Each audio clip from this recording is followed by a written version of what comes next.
Pwede ka naman hindi na bumalik, di ba? Hindi ka na bumalik, hindi kakahol ka pa sa halagang 100 pesos, nakailang kanin ka na, nakalima yata, plus of drinks. Tapos may antisabaw pa.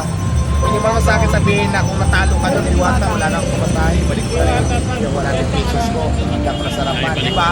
Hindi kakahol ka pa sa social media for what? For the views? Ang dami yung hanas, ang dami yung kuda, ang dami yung bukat, mga palaka kayo, kung ano naman sinasabi nyo. Ngayon naman,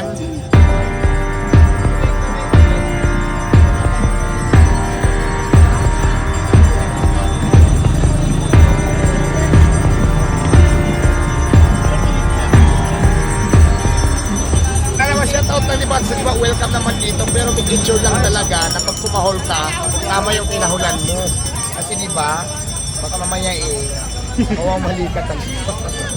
Kasi Pulse pa naman ngayon. hindi marami kasi dito talaga kumakahol for the views, pero dapat kasi